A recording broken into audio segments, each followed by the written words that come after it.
I've never told that before. That's an exclusive for you, Jesse. That's right. Mark Hamill is talking about a backstory that he's created for himself while filming The Last Jedi. There are many times in the lead up to The Last Jedi where Mark Hamill voiced some of his displeasure. And even in this podcast, he references that he wishes he hadn't done some of that.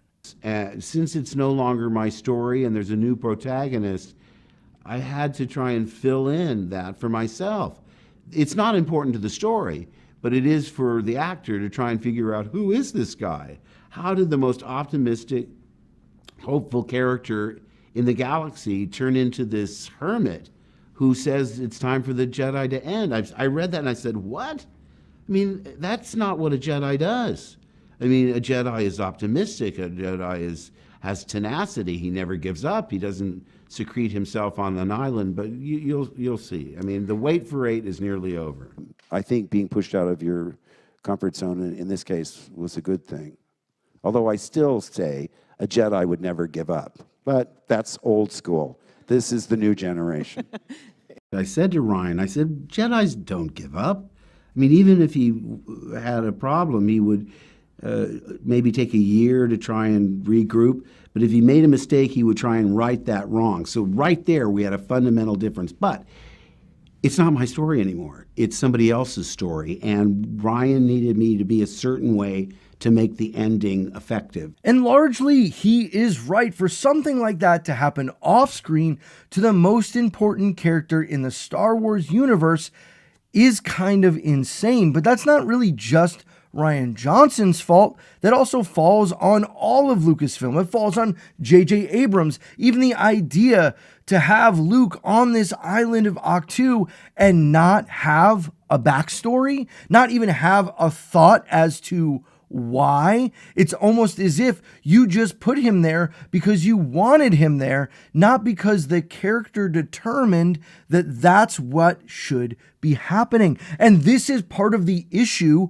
with this entire sequel trilogy, is the reality that so many decisions for writing and storytelling and even directing came more from what the director just wanted to see versus what would be the motivation of that character. And when things come from bubbling up first, from the motivation of how the character would act and live in that certain situation, has a lot to do with whether or not everything feels like it fits in a continuity. This is the genius of what we see in the original trilogy, that the way that Luke acts makes sense for his character. The more he matures and the different things he goes through make sense for how he would react. And the same is true for all of those other characters in that original trilogy. But now we come to The Last Jedi, and for me personally, this was where the sequel trilogy took a turn that it couldn't come back from. I think there was a way that everything could have been salvaged. Yes, episode 7 played it far too safe, was far too much like A New Hope in many respects, but it also did some things that I thought were problematic. But that's J.J. Abrams just setting up the mystery box without any thought or idea as to how he's going to bring it all together. Come in Rian Johnson now, who wants to bring about all of this, kind of flip everything on its head and wants to subvert expectations and get you thinking one way and going the next. That can work, but not when you've built a foundation that's so open-ended that literally has no point to it at all. So what is this backstory then that Mark Hamill had been alluding to at the lead up to The Last Jedi? We now finally hear it, and take a listen. Let's find out if this was actually better than something else we could have come up with, or our own headcanon for why Luke ended up on Ahch-To, why he ended up leaving the Jedi Order completely and abandoning the galaxy and leaving his friends and everything else. In The Last Jedi, Luke Skywalker has sort of exiled himself. And from what I understand, that was uncomfortable for you when you read it. Well, here's the thing, and I'd love to clear this up. Rian Johnson is one of the most gifted directors I've ever worked with. He's amiable. He's fun on set. He's smart. He made a great movie. I think the staging of the standoff between Kylo Ren, Adam Driver, and I at the end is so well staged. You know, the foreshadowing that I'm not really there. Adam wipes the snow away and you see the red planet beneath. I wipe the snow and it's just snow. I mean, that's so subtle. I love Knives Out and Brick and Looper. He's one of my favorite directors. And the fact that I went public with my dissatisfaction with the motivation for Luke becoming a suicidal hermit might have colored things in a way that maybe I should have kept that to myself. But I kept saying to Ryan, this would just make Luke double down even. He said, well, your whole, your class at the Jedi Academy were wiped out. I said, Ryan, I saw entire planets wiped out. If anything, Luke doubles down and it hardens his resolve in the face of adversity. So that's all. I said, can I make up my own backstory of why he is the way he is? I don't want to just say that, I have bumped my head and I have brain damage. He said, yeah, do whatever you want. So I made up a much, much darker backstory that I thought could justify him being that way. You want to hear what it was? Spill it, Hamill. I thought, what could make someone give up a devotion to what is basically a religious entity, to give up being a Jedi? Well, the love of a woman. So he falls in love with a woman. He gives up being a Jedi. They have a child together. At some point, the child, as a toddler, picks up an unattended lightsaber, pushes the button, and is killed instantly. The wife is so full of grief, she kills herself.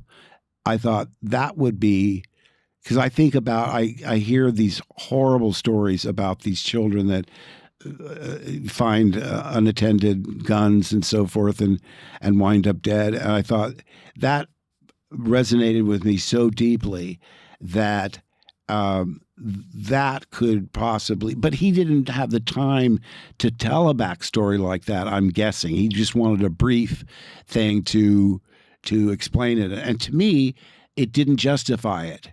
That said, and I told him this, despite the fact that I disagree with your choices for Luke, I'm going to do everything within my power to make your screenplay work as best that I can. And the only thing unfortunate about that is I've heard comments from fans who think that I somehow dislike Rian Johnson, and nothing could be further from the truth. And by the way, that story about my made-up backstory, I've never told that before. That's an exclusive for you, Jesse. I don't think for fans, it's whether or not Mark Hamill likes Rian Johnson, but just based even what he said here in this episode, the fact that there was no backstory, that's J.J. Abrams and Rian Johnson, and the fact that he had to fill something in just to give character motivation that wasn't already there, wasn't already built into the story, that's a failure of writing, that's a failure of directing. Like him or not, that is a clear failure. We get character motivations for others. We get Kylo Ren's motivation. We get Rey's motivation. We even get Finn's motivation and some others, Poe and whatnot, but we don't get real true understanding of the character of Luke. It's meant to just be left up to everything. And that is the problem. So this backstory that Mark Hamill has brought together, I've seen some people kind of saying, hey, this is a good backstory. I think partly because they just want to be able to like the movie more. They want it to work more than it does or doesn't. But really, when you think of this backstory, it doesn't really make sense. It doesn't really fit. It feels more like Mark Hamill taking his identity politics and throwing it into Star Wars in a very particular way that's more about gun violence than it is actually about what would drive Luke away. Now, I'm not saying everything in this story doesn't work, because actually I do agree with him on one major point. What is the one thing that would maybe cause someone to absolutely lose their faith? their religion, so to speak. And he says it's the pull or the lure of a woman. Now, so he's built in two different things here. One, Luke has left the Jedi Order to go be married. Two, Luke then leaves everybody else after that because of the death of his child and his wife. Here's why I think I understand the reasoning. I understand that there needs to be some kind of great pain in Luke's life, so great and personal that would cause him to do this. But here's the problem. We're trying to build a backstory to justify a character that I don't believe exists. I don't believe the Luke Skywalker we see in The Last Jedi is a character that exists. It's not Luke Skywalker. And so to try and do something to get us from the end of Return of the Jedi to the beginning of The Last Jedi, when we finally start to hear lines from Luke and all of that, I think we're trying to bridge a chasm that is too great to bridge. It doesn't work because it goes against everything that we've seen from the character. This also gets back to part of the just problem of the whole planning is the fact that they didn't want this story to be a wrap-up story for Luke Skywalker in the way that fans had hoped, dreamed, and cared about. The way that Luke Skywalker had been handled in the EU and all these other things was very, very different than what we got. And that's what Rian Johnson wanted. That's what Lucasfilm wanted, because they wanted to replace Luke with these new characters, when instead, all we wanted was an end to the story. You can give us more characters that we then can start loving. But when you have to force our characters into life choices that don't fit who they are, fundamentally so, we're not just going to be like, oh, I love these other characters. And I mean, I'm showing my hand here of my frustration of the sequel trilogy, but I also think that there isn't a backstory that can be created, even though I agree it would take great pain and sorrow for Luke to even consider walking away. And with that being said, is it enough for him to marry someone and walk away? I mean, he is the Jedi at this point in time. Is there a Jedi council to tell him, hey, you can't have any attachments? No. So why would he have to choose being a Jedi and having a wife? That's a choice that was put on Anakin, and the frustration and the secrecy that had to come around all of that with Padme. That's not a choice that had to be put in front of Luke. And so you take the second part of the child then finding the lightsaber. Well, if Luke had already left the Jedi, why would the lightsaber be around? Wouldn't that be part of the thing he left behind? I think that all kind of falls apart, and it doesn't quite work in that sense. I think this is where Mark is trying to fit in a current day story to connect with what he sees. And so he sees this and it's heartbreaking. And so he wants to take that heartbreaking thing and kind of fit it in. And I get that. And I don't think that's necessarily wrong. We've seen that done in Andor very well, but I just don't think it connects here in the same way. Because at the end of the day, I don't think there really is an adequate explanation for a backstory for Luke that is both satisfying and fits the character that we've known Luke Skywalker to be. And maybe there is one. And if there is, or there's one that you have, I'd love to hear that down in the comments below. I do want to listen to this one last part of the interview with Mark Hamill where he says something actually kind of crazy about Star Wars that I wouldn't have expected any Star Wars actor or actress to say.